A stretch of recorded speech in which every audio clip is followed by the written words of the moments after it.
ನಮಸ್ಕಾರ. ಕಳೆದ 18 ವರ್ಷಗಳಿಂದ ರಾಘವಣ್ಣನ ಸಾಂಗತ್ಯದಲ್ಲಿ ನನ್ನ ಒಡನಾಟ ಆಗಿದೆ. ಅವರ ನೇತೃತ್ವದಲ್ಲಿ ಏನು ಐಕಾಂತಿಕ ಬುಡಕಟ್ಟು ಇವತ್ತು ರಾಜ್ಯ ಮಟ್ಟದಲ್ಲಿ, ರಾಷ್ಟ್ರ ಮಟ್ಟದಲ್ಲಿ ಬೇರೆಲ್ಲ ಕಡೆ ವಿಜೃಂಭಿಸ್ತಾ ಇದೆ. ಜನಸಂಖ್ಯೆ ಕಡಿಮೆ ಇದ್ರೂ ಕ್ವಾಲಿಟಿ ಇಂಪಾರ್ಟೆಂಟ್ ಅಂತೀವಿ, ಗುಣಮಟ್ಟ ಇಂಪಾರ್ಟೆಂಟ್ ಅಂತೀವಿ, ಕ್ವಾಂಟಿಟಿ ಅಲ್ಲ ಅಂತ. ಕ್ವಾಂಟಿಟಿ ಕಡಿಮೆ ಇರ್ಬೋದು, ಆದರೆ ಕ್ವಾಲಿಟೇಟಿವ್ ಆಗಿ ಈ ಒಂದು ಬುಡಕಟ್ಟು ಜನಾಂಗ, ಬುಡಕಟ್ಟು ಪರಿವಾರ ಏನೆಲ್ಲ ಕೆಲಸಗಳನ್ನು ಮಾಡ್ತಿದ್ದಾರೆ, ಆ ಕೆಲಸದ ಹಿನ್ನೆಲೆಯಲ್ಲಿ ಇವತ್ತು ಐಕಾಂತಿಕ ವತಿಯಿಂದ ಇನ್ನೂ ಹಲವಾರು ಸಂಘ ಸಂಸ್ಥೆಗಳ ವತಿಯಿಂದ 3ನೇ ವರ್ಷದ ಇದು ಪಾರಂಪರಿಕ ಬೀಜೋತ್ಸವ ಇಲ್ಲಿ ಆರಂಭ ಆಗಿದೆ. ವೇದಿಕೆ ಮೇಲೆ ಇರ್ತಕ್ಕಂಥ ಎಲ್ಲ ಗಣ್ಯರೇ, ವೇದಿಕೆ ಮುಂಭಾಗದಲ್ಲಿರ್ತಕ್ಕಂಥ ಎಲ್ಲ ಗಣ್ಯರೇ, ವಿದ್ಯಾರ್ಥಿಗಳೇ, ಬಹುಶಃ ಒಂದು ಗಾದೆ ಇದೆ, ತಾಯಿಯಂತೆ ಮಗಳು ನೂಲಿನಂತೆ ಸೀರೆ ಇಲ್ಲ ಅಲ್ವಾ? ಅದು ಕೇಳಿದ್ರಲ್ಲ. ಆದರೆ ಅತಿ ಮುಖ್ಯವಾಗಿ ಕೃಷಿನಲ್ಲಿ ಬೀಜದಂತೆ ಬೆಳೆ, ಬೀಜ ಅತಿ ಮುಖ್ಯವಾಗಿರ್ತಕ್ಕಂಥ ಕೃಷಿ ಪರಿಕರ. ಬೀಜ ಯಾವ ರೀತಿ ನಾವು ಹಾಕ್ತೀವಿ, ಅದನ್ನ ಹೆಂಗೆ ಪೋಷಿಸ್ತೀವಿ, ಅದು ಮುಂದುವರ್ಕಂತ ಹೋಗುತ್ತೆ. ಸೊ ಉತ್ತಮ ಗುಣಮಟ್ಟದ ಬೀಜ ಒಂದರಿಂದನೇ ನಾವು ಕನಿಷ್ಠ 60ರಿಂದ 70% ಇಳುವರಿಯನ್ನು ಜಾಸ್ತಿ ಪಡಿತೀವಿ. ಬೀಜದ ಕ್ವಾಲಿಟಿ ಕಡಿಮೆ ಇತ್ತು ಅಂದರೆ ಬೇರೆ ನೀವೆಲ್ಲ ಏನೇ ಪರಿಕರಗಳನ್ನು ಹಾಕಿದ್ರು, ಏನೇ ಗೊಬ್ಬರ, ಔಷಧಿ, ಏನೇನೇ ಹಾಕ್ತೀನಿ ಅಂತಂದ್ರೂ ಬಿಗರ್ ಇರಲಿಲ್ಲ, ಬೀಜದಲ್ಲಿ ಆ ಕ್ವಾಲಿಟಿ ಇರಲಿಲ್ಲ ಅಂದರೆ ಮುಂದಕ್ಕೆ ಬರೋಕ್ಕಾಗುತ್ತೆ. ಈ ಹಿನ್ನೆಲೆಯಲ್ಲಿ ಇದು ದೇಸಿ ಬೀಜಗಳನ್ನು ಸಂರಕ್ಷಣೆ ಮಾಡ್ತಕ್ಕಂಥ ಕೆಲಸಕ್ಕೆ ಅನೇಕ ಸಂಘಟನೆಗಳು ಕೈ ಜೋಡಿಸಿದ್ದಾವೆ, ಸರ್ಕಾರ ಸಹ ಕೈ ಜೋಡಿಸ್ತಾ ಇದೆ. ಸಾವಯವ ಕೃಷಿಗೆ ಉತ್ತೇಜನ ಕೊಡ್ತಾ ಬಂತು. ಸಹಜ ಕೃಷಿಗೆ ಉತ್ತೇಜನ ಕೊಡೋ ನಿಟ್ಟಿನಲ್ಲಿ ಕಳೆದ 2-3 ವರ್ಷಗಳಿಂದ ದೇಸಿ ಕೃಷಿಗೂ ಸಹ ನಾವು ಹಲವಾರು ಸೌಲಭ್ಯಗಳನ್ನು, ರಿಯಾಯಿತಿಗಳನ್ನು, ಅವ್ರನ್ನ ಗುರುತಿಸ್ತಕ್ಕಂಥ ಕೆಲಸಗಳನ್ನು ಸರ್ಕಾರ ಮಾಡ್ತಾ ಇದೆ. ದೇಸಿ ಬೀಜಗಳನ್ನು ನಮ್ಮ ಯಾರ್ಯಾರು ಬೆಳೀತಾ ಇದ್ದಾರೆ ಅವರಲ್ಲಿ ಇರ್ತಕ್ಕಂಥದ್ದನ್ನು ಸಂಗ್ರಹಿಸಿ ಅದನ್ನು ಜೀನೋಮ್ ಟೆಸ್ಟ್ ಮಾಡಿ ಅದು ಅವರೇ ನಿಜವಾದ ದೇಸಿ ಬೀಜನೋ ಅಥವಾ ಎಲ್ಲಿಂದ ತಂದಿರ್ತಕ್ಕಂಥ ಅನ್ನೋದನ್ನು ನೋಡ್ಕೊಂಡು ಅವ್ರನ್ನ ಪ್ರೋತ್ಸಾಹಿಸ್ತಕ್ಕಂಥ ಕೆಲಸಗಳನ್ನು ಸರ್ಕಾರ ಮಾಡ್ತಾ ಇದೆ.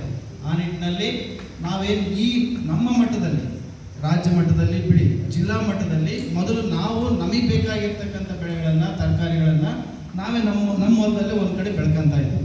ನಮಗೆ ಬೇಕಾದಂಥ ತರಕಾರಿಗಳನ್ನು ನಾವೇ ಬೆಳ್ಕೊಂತಿದ್ವಿ. ಆಗ ಹಸಿ ತರಕಾರಿ ಮಾಡ್ತಕ್ಕಂಥದ್ದು, ನಂತರ ಅದನ್ನು ಸಂರಕ್ಷಣೆ ಮಾಡ್ಕೊಂಡು ಅದನ್ನು ಒಣ ತರಕಾರಿಯಾಗಿ ಮುಂದಿನ ಬೇಸಿಗೆ ಹಂಗಾಮದಲ್ಲಿ ಅದನ್ನು ಬೆಳೆಸ್ಕೊಂತ ಬರ್ತಾ ಇದ್ವಿ. ಈ ನಿಟ್ಟಿನಲ್ಲಿ ಈಗೇನು ಹೇಳ್ಬೇಕಾಗಿರೋದನ್ನ ತುಂಬ ಹೇಳ್ಬಿಟ್ಟಿದ್ವಿ. ಆಗಲೇ ಹೇಳಿದ್ರು, ವಾಟ್ಸಪ್ಪಲ್ಲಿ ನಮ್ಗೇನು ಬೇಕೋ ಎಲ್ಲ ಸಿಕ್ಕಿದೆ. ಈಗ ನೀವು ಇಂಥ ಕಾರ್ಯಕ್ರಮಗಳನ್ನು ನಾವು ವರ್ಷ ಪೂರ್ತಿ ಮಾಡ್ತಾನೆ ಇದ್ದೀವಿ ಐಕಾಂತಿಕ ಸಹಯೋಗದಲ್ಲಿ. ಇಲ್ಲಿಗೆ ಬರ್ತಾರೆ ಜನ, ಪಬ್ಲಿಕ್ ಬರ್ತಾರೆ, ಇಲ್ಲಿ ನೋಡಿ ತುಂಬ ಇನ್ಸ್ಪೈರ್ ಆಗಿಬಿಡ್ತಾರೆ. ನಾನು ದೇಸಿ ಬೀಜ ಬೆಳಿತೀನಿ, ನಾನು ಸಹಜ ಕೃಷಿಕ ಆಗ್ತೀನಿ ಅಂತ ಮನಸ್ಸು ಮಾಡ್ಕೊಂಡು ಹೋಗ್ಬಿಡ್ತಾರೆ. ಇವತ್ತು ಬೀಜ ತಗೋಣ ಅಂತಿರ್ತಾರೆ, ನಾಳೆ ತಗೋಣ ಅಂತಾರೆ, ಇಲ್ಲಿ ಬರೋದಿಲ್ಲ, ಮಿಸ್ ಆಗ್ಬಿಡ್ತಾರೆ. ಬೆಳಿಬೇಕು ಅನ್ನೋಂಥದ್ದು ಎಲ್ಲ ಒಂದು ಅರ್ಧಂಬರ್ಧ ಆಸೆ ಇರುತ್ತಲ್ಲ, ಅಂಗಡಿಗೆ ಹೋಗ್ತಾರೆ, ಬೀಜ ತರ್ತಾರೆ, ಅಂಗಡಿಗೆ ಹೋಗ್ತಾರೆ, ಬೀಜ ತರ್ತಾರೆ, ಅವುಗಳನ್ನ ಹಾಕೊಳ್ತಾರೆ, ಹುಟ್ಟುತ್ತೆ. ಆದರೆ ಅದು ಮುಂದುವರ್ಸ್ಕೊಂತ ಹೋಗೋದಿಲ್ಲ. ಬರ್ತಾ ಬರ್ತಾ ಅವರು ಬೇರೆ ಯಾವುದೋ ದೃಷ್ಟಿನಲ್ಲಿ, ಅವ್ರು ಯಾವುದೋ ಕೆಲಸಗಳ ಹಿನ್ನೆಲೆಯಲ್ಲಿ ಅದನ್ನು ಮುಂದುವರ್ಸ್ಕೊಂಡು ಹೋಗೋದಿಲ್ಲ. ಹಂಗಾಗಿ ಏನು ಹೇಳ್ತಾರೆ, ಸುಮ್ಮನೆ ಹೇಳ್ತಾರೆ ಕಣಪ್ಪ ಇವರು, ಅದೇನು ಕೆಲಸಕ್ಕೆ ಬರಲ್ಲ, ಚೆನ್ನಾಗಿ ಬರಲ್ಲ, ಬೆಳೆ ಇದಾಗಲ್ಲ ಅಂತ ಹೇಳ್ತಾರೆ. ಅಲ್ಲಿ ಅರ್ಧಕ್ಕೆ ಅವ್ರದ್ದು ಮನಸ್ಸು ನಿಂತೋಗುತ್ತೆ. ಅವ್ರು ನಿಂತರು ಸುಮ್ಮನಿರೋದಿಲ್ಲ, ಇದ್ರ ಬಗ್ಗೆ ಅಪಪ್ರಚಾರಗಳು ಮಾಡ್ಕೊಂಡು ಹೋಗ್ತಾರೆ. ಇಲ್ಲ, ಸರಿ ಬರಲ್ಲ. ಹಾಗಾಗಿ ಇವತ್ತು ನಂತರ ಏನು ಹೇಳ್ತಾರೆ, ಯಾವುದೋ ಟೈಮಲ್ಲಿ ನಮಗೆ ಗೊತ್ತಿರೋ ಅಂತಾರನ್ನ ಅಥವಾ ಬೇರೆಲ್ಲ ಕೇಳ್ತಾರೆ, ಸರ್ ಅದು ಸಿಗುತ್ತಾ, ಇದು ಸಿಗುತ್ತಾ, ಇದು ಹಿಂಗಾಗ್ಬಿಡ್ತು, ಹಂಗಾಗ್ಬಿಡ್ತು, ಏನು ಮಾಡೋಣ. ಅದಕ್ಕೆ ನಾನು ಹೇಳೋದೇನೆಂದರೆ, ಒಂದು ದಿನದ ಇನ್ಸ್ಪಿರೇಷನ್ ಬೇಡ, ಇದು ಇನ್ನರ್ ಸೀಲ್ ಇರಬೇಕು ನಿಮಗೆ. ನಾನು ಈ ಕಾರ್ಯಕ್ರಮನ ಅಥವಾ ಇಂಥ ಪದ್ಧತಿಯನ್ನು ಮುಂದುವರ್ಸ್ಕೊಂಡು ಹೋಗ್ತೀನಿ ಅಂತಂದರೆ ಇನ್ನರ್ ಸೀಲ್ ಇರಬೇಕು, ಕುಟುಂಬದ ಇತರ ಸದಸ್ಯರ ಸಹಕಾರನೂ ಬೇಕು, ಒಳ್ಳೆಯ ಬೀಜಗಳನ್ನು. ಈಗ ನಾವು ಬರೀ ಬಾಯಿ ಮಾತಲ್ಲಿ ಏನು ಹೇಳ್ತೀವಿ, ಇವತ್ತು ನಾಳೆ 2 ದಿನಗಳ ಕಾಲ ಬೇರೆ ಬೇರೆ ಸೆಷನಲ್ಲಿ ಏನು ಹೇಳ್ತಾರೆ, ಏನು ಹೇಳ್ತೀವಿ ಅದು ಅಲ್ಲಿದೆ. ಇಂಥ ಬೀಜ ಬಿತ್ತಬೇಕು ಅಂದರೆ ಅಂಥ ಬೀಜ ಅಲ್ಲಿ ಲಭ್ಯ ಇದೆ. ಇಂಥದ್ದನ್ನು ಮಾಡ್ಬೋದು. ಅದನ್ನು ಸಂಸ್ಕರಣೆ ಯಾಕೆ ಮಾಡಬೇಕು ಅಂದರೆ ಸಂಸ್ಕರಣೆ ಮಾಡಿರೋವಂಥದ್ದಿದೆ, ಇಲ್ಲಿ ಥಿಯರಿ ಇದೆ, ಅಲ್ಲಿ ಪ್ರಾಕ್ಟಿಕಲ್ ಇದೆ. ದಯಮಾಡಿ ಹಂಗಾಗಿ ಈ ಥರದ ಕಾರ್ಯಕ್ರಮಗಳಾಗೋದು ತುಂಬ ರೇರ್. ನಾವು ಇಲಾಖೆನೆಲ್ಲ ಹಲವಾರು ಕಾರ್ಯಕ್ರಮಗಳನ್ನು ಮಾಡ್ತಿರ್ತೀವಿ. ಸೊ ಒಂದು ಸೈಡಿಂದ ಹೇಳ್ಕೊಂತ ಹೋಗ್ತಿರ್ತೀವಿ. ಇನ್ನೊಂದು ಸೈಡ್ ಕೇಳಿದ್ರೆ ಇಲ್ಲಿ ಅಲ್ಲಿ ಸಿಗುತ್ತೆ ಹೋಗಿ, ಇಲ್ಲಿ ಸಿಗುತ್ತೆ ಹೋಗಿ ಅಂತ ಹೇಳ್ತೀವಿ. ಬಟ್ ಇಲ್ಲಿ ಹಂಗಿಲ್ಲ, ಏನು ಹೇಳ್ತೀವಿ ಅದು ಇಲ್ಲೇ ಸಿಗೋ ಥರ ಮಾಡಿದ್ದಾರೆ. ಹಾಗಾಗಿ ಈ ಕಾರ್ಯಕ್ರಮನ ತುಂಬ ಒಳ್ಳೆಯ ದೃಷ್ಟಿಯಲ್ಲಿ ಸದುಪಯೋಗಪಡಿಸ್ಕೋಬೇಕು. ಸದುಪಯೋಗಪಡಿಸ್ಕೊಳ್ಳೋದಲ್ಲದೆ ನೀವು ಬೇರೆಯವ್ರನ್ನ ಇಲ್ಲಿಗೆ ಕರೆತಂದರೆ ಆ ನಂತರ ನಿಮ್ಮ ಅನಿಸಿಕೆಗಳನ್ನು ವ್ಯಕ್ತಪಡಿಸ್ಕೊಂಡ್ರೆ ಮಾಡಿ ಬೇಕಾದಷ್ಟು ಸ್ಪ್ರೆಡ್ ಆಗುತ್ತೆ, ವಿಷಯ ಹೋಗುತ್ತೆ. ಕನಿಷ್ಠ 100ರಲ್ಲಿ 20 ಜನ ಈ ವರ್ಷ ಈ ಕಾರ್ಯಕ್ರಮನ ಈ ಉದ್ದೇಶ ಸದುಪಯೋಗ ಆಗುತ್ತೆ ಅಂದ್ರೆ 20 ಜನ ನೀವು ಇದನ್ನ ಅಳವಡಿಕೆ ಮಾಡ್ಕೊಂಡ್ರೆ, 20 ಜನ ಕೇವಲ ಸೊಪ್ಪು ಬೆಳೆದ್ರೆ, 20 ಜನ ಕೇವಲ ಮನೆಗೆ ಬೇಕಂತ 2-3 ತರಕಾರಿಗಳನ್ನು ಬೆಳೆದ್ರೆ, 20 ಜನ ಕೇವಲ ಇಲ್ಲಿರ್ತಕ್ಕಂಥ ಸಿರಿಧಾನ್ಯಗಳನ್ನ ಬೆಳೆಯೋದು ಬಿಡಿ, ಅದು ಕೆಲವರಿಗೆ ಹೊಲ ಇರಲ್ಲ, ಕೆಲವರಿಗೆ ಮನೆ ಹತ್ರ ಜಾಗ ಇರಲ್ಲ, ಬಾಡಿಗೆ ಮನೆ ಇರ್ತೀವಿ. 20 ಜನ ನೀವು ಇಂಥ ಬೆಳೆದಂತರ ಹತ್ರ ಖರೀದಿ ಮಾಡಿ ಅದನ್ನು ಬಳಸುತ್ತೆ ಆದರೆ, 20 ಜನಕ್ಕೆ ಇದನ್ನು ಬಳಸಿ ಅಂತ ನೀವು ಹೇಳಿದ್ದೆ ಆದರೆ ಇಂಥ ಕಾರ್ಯಕ್ರಮಗಳನ್ನು ಮಾಡಿದ್ರೆ ಸಾರ್ಥಕತೆ ಏರ್ಪಡಿಸ್ತದೆ. ಬಹುಶಃ ಹಾಗಾಗಿ ಇಲ್ಲಿ ವಿದ್ಯಾರ್ಥಿಗಳನ್ನ ಬಹಳ ಜನ ನಾನು ನೋಡ್ತಿದ್ದೀನಿ. ವಿದ್ಯಾರ್ಥಿಗಳು ನೀವು ತಿಳ್ಕೊಳ್ಳಿ, ನಿಮಗೆ ಹೇಳುವಾಗ ಸೀಡ್ ಆಕ್ಟ್ ಅಂತ ಹೇಳ್ತಿರ್ತೀವಿ, ಬೀಜ ಕಾಯ್ದೆ, ಲೈಸೆನ್ಸ್ ಬೇಕು, ಬೀಜ ಮಾರ್ಬೇಕು, ಹಂಗಿರ್ಬೇಕು, ಹಿಂಗಿರ್ಬೇಕು, ಹಂಗೆ ಇರಬೇಕು ಅಂತ. ಅಲ್ಲಿ ತುಂಬ ಕಾಸ್ಟ್ಲಿ ಇರುತ್ತೆ ಅಂತ. ಬಟ್ ಇಲ್ಲಿ ನೋಡಿ, ಇದಕ್ಕೆ ಬೀಜ ಲೈಸೆನ್ಸ್ ಬೇಕಾಗಿಲ್ಲ. ಈ ಥರದ ಪದ್ಧತಿನಲ್ಲಿ ದೇಸಿ ಬೀಜಗಳನ್ನು ಬೆಳೆಯೋದಕ್ಕೆ, ದೇಸಿ ಬೀಜಗಳನ್ನ ಪ್ಯಾಕೆಟ್ ಮಾಡಿ ರೈತರಿಂದ ರೈತರಿಗೆ ಅಥವಾ ಬೇರೆಯವರಿಗೆ ಕೊಡೋದಕ್ಕೆ ಇದಕ್ಕೆ ಲೈಸೆನ್ಸ್ ಬೇಕಾಗಿಲ್ಲ. ಸೊ ಇಂಥ ವಿಷಯಗಳನ್ನ ನೀವು ಮನಗಣಬೇಕು. ಇಲ್ಲಿ ಕಡಿಮೆ ರೇಟಿಗೆ ಯಾಕೆ ಸಿಗುತ್ತೆ?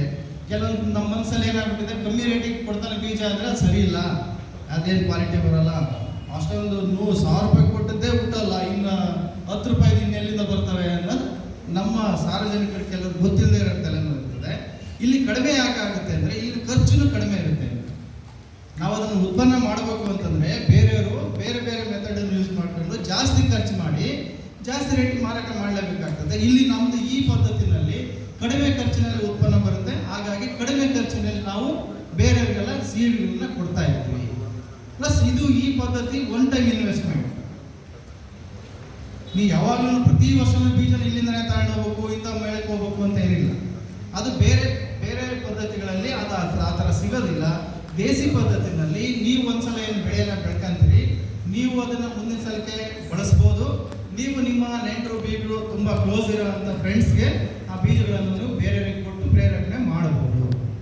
ಈ ನಿಟ್ಟಿನಲ್ಲಿ ಇದಕ್ಕೆ ತುಂಬ ಕಡಿಮೆ ಶ್ರಮ ಬೇಕಾಗ್ತದೆ. ಶ್ರಮ ಕಡಿಮೆ ಅಂತಲ್ಲ, ನೀವು ನಿರಂತರವಾಗಿ ಅದ್ರ ಜೊತೆಗೆ ಮಾತಾಡ್ಸ್ಕೊಂತ ಇರಬೇಕು. ಆ ಬೀಜಗಳನ್ನು, ಆ ಬೆಳೆನ, ಪಾಟನ್ನು, ಅಥವಾ ನೀವು ಎಲ್ಲಿ ಇದನ್ನ ಪದ್ಧತಿ ಅನುಸರಣೆ ಮಾಡ್ತೀರಿ ಅದ್ರ ಜೊತೆಗೆ ನೀವು ಮಾತಾಡ್ತಾ ಇದ್ರೆ ಜೀವನ ಸುಖವಾಗಿರುತ್ತೆ. ಆರೋಗ್ಯಕ್ಕೆ ಎಲ್ಲ ನೀವು ಬೆಳೆದಿರೋಂಥದ್ದನ್ನ ಬೆಳೆಸಿರೋಂಥದ್ದನ್ನೆಲ್ಲ ಆಸ್ಪತ್ರೆಗೆ ಇಡಬಾರ್ದು. ಇಲ್ಲಿ ನೀವು ತುಂಬ ಖುಷಿಯಾಗಿರ್ಬೋದು, ಆರೋಗ್ಯ ಸುಧಾರಣೆ ಮಾಡ್ಕೋಬೋದು, ಖರ್ಚನ್ನ ಕಡಿಮೆ ಮಾಡ್ಕೋಬೋದು. ಆಮೇಲೆ ವಿಟಮಿನ್ಗಳಿಗೆ ಬೇರೆ ಬೇರೆ ಗುಳಿಗೆ ರೂಪದಲ್ಲಿ ನಾವು ನುಂಗ್ತಾ ಇರ್ತೀವಿ. ಅದರ ಬದಲಾಗಿ ನಾವೇ ಬೆಳೆದಂಥ ತರಕಾರಿಗಳನ್ನು ನಮಗೆ ಕ್ವಾಲಿಟಿ ಮಾಡೋದನ್ನ ಮಾಡ್ಕೋಬೋದು. ಕೆಲವರು ತುಂಬ ಜನ ಹೇಳ್ತಾರೆ, ಸರ್ ನಾವು ಎಷ್ಟು ದುಡ್ಡು ಕೊಡೋಕೆ ಬೇಕಾದ್ರೆ ರೆಡಿ, ಗ್ಯಾರಂಟಿ ಯಾರು ಕೊಡ್ತಾರೆ?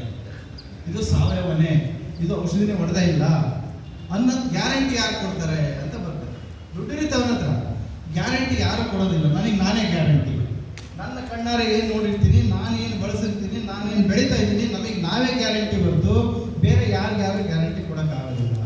ಆ ಹಿನ್ನೆಲೆಯಲ್ಲಿ ನಿಮಗೆ ಮನಸ್ಸು ಮಾಡಿ ಇದನ್ನು ಬೆಳವಣಿಗೆ, ಇದನ್ನು ಪದ್ಧತಿನ ಆರಂಭ ಮಾಡಿ.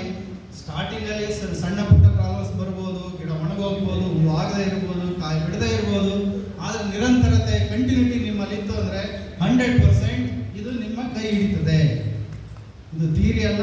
ನಾನೊಬ್ಬ ಉಪ ಕೃಷಿ ನಿರ್ದೇಶಕರಾಗಿ, ಡಿಪಾರ್ಟ್ಮೆಂಟ್ ಆಫೀಸರ್ ಆಗಿ ಹೇಳ್ತಾ ಇಲ್ಲ. ಸ್ವತಃ ನಾನು ಅದನ್ನು ಬೆಳೀತಾ ಇದ್ದೀನಿ. ಸ್ವತಃ ನಾವು ಅದರಲ್ಲಿರೋ ನೋವು ನಲಿವುಗಳನ್ನೆಲ್ಲ ಉಂಡಿದ್ದೀನಿ, ನೋಡಿದ್ದೀನಿ. ಈಗ ನಮಗೊಂದು ಸ್ಟೆಬಿಲಿಟಿ ಸಿಕ್ಕಿದೆ. ಕಳೆದ 8 ವರ್ಷಗಳಿಂದ ಆರಂಭ ಮಾಡಿದಂಥ ಪದ್ಧತಿ ಈಗ ನನಗೆ ಗ್ಯಾರಂಟಿ ಕೊಟ್ಟಿದೆ. ನಾನು ಇನ್ನೂ 10 ಜನಕ್ಕೆ, 100 ಜನಕ್ಕೆ, 1000 ಜನಕ್ಕೆ ಹೇಳ್ಬೋದು, ಈ ಪದ್ಧತಿನ ಪ್ರಚಾರ ಮಾಡ್ಬೋದು, ಅವರಿಗೆ ಬೀಜನ ಕೊಡಿಸ್ಬೋದು, ಬೆಳೀರಿ, ನೀವು ಆರೋಗ್ಯವಾಗಿ ಬೆಳಿಬೋದು ಅಂತ ಹೇಳುವಂಥ ನನಗೆ ನನ್ನ ಕುಟುಂಬಕ್ಕೆ ಬಂದಿರೋದ್ರಿಂದ ಈ ವೇದಿಕೆಯಲ್ಲಿ ಬಹುಶಃ ರಾಘಣ್ಣ ಅಷ್ಟು ವರ್ಷದಲ್ಲಿ ಪರಿಚಯ ಇದ್ರು ನನಗೆ ಕರೆದು ಕೊಡ್ತಿರ್ಲಿಲ್ಲ. ಬೆಳೀತಾರೆ, ಸುಮ್ಮನೆ ಆರಂಭ ಶುರುತ್ವ ಇರ್ತದೆ, ಆಮೇಲೆ ಕೈ ಕೊಡ್ತಾರೆ, ಇವರೆಲ್ಲ ಆಫೀಸರ್ಗಳು ಎಲ್ಲಿ ಮಾಡ್ತಾರೆ ಅನ್ನೋದಿತ್ತು. ಒಂದ್ಸಲ ಬಂದರು, ನಮ್ಮ ಟೆರೆಸ್ಗೂ ಬಂದರು, ಎಲ್ಲ ನೋಡಿದ್ರು, ಅವರಿಗೆ ಗ್ಯಾರಂಟಿ ಸಿಕ್ತು. ನಂತರ ಅವ್ರು ಗ್ರೂಪಿಗೆ ಸೇರ್ಕೊಂಡ್ರು. ಗ್ರೂಪಲ್ಲಿ ನಾವು ಹಾಕುವಂಥ ಫೋಟೋಗಳನ್ನು ನೋಡ್ತಿರ್ತಾರೆ, ಬೇರೆಯವ್ರ ಹತ್ರ ಕೇಳ್ತಿರ್ತಾರೆ, ಹೌದು ಅಲ್ಲೋ, ಏನು ಸುಮ್ಮನೆ ತೋರಿಕೆಗೋಸ್ಕರ ಮಾಡ್ತಿದಾರೋ, ಪ್ರಚಾರಕ್ಕೆ ಮಾಡ್ತಿದಾರೋ. ಭಾಳ ಜನ ಹಂಗೂ ಇರ್ತಾರಲ್ಲ, ಯಾವಾಗ ಬೆಳೆದಂತ ಯಾವತ್ತಿನ ಫೋಟೋನ ಅದನ್ನೇ ಕಂಟಿನ್ಯೂಸ್ ಹೊಡಿತಾನೆ ಇರ್ತಾರೆ. ಅದಲ್ಲ ಅಂತ ಗೊತ್ತಾದ್ಮೇಲೆ ಬಹುಶಃ ಅದಕ್ಕೆ ಈ ವರ್ಷ ನನ್ನನ್ನೇ ಕರೆದಿದ್ದಾರೆ, 3ನೇ ವರ್ಷ. ನಾನು ಕಳೆದ 2 ವರ್ಷನೂ ನಿಮ್ಮಂಗೆ ಬರ್ತಿದ್ದೆ, ಅಲ್ಲೇ ಕುತ್ಕೊಂತಿದ್ದೆ, ನೋಡ್ತಿದ್ದೆ, ಎಲ್ಲ ಹೋಗಿದ್ದೀನಿ.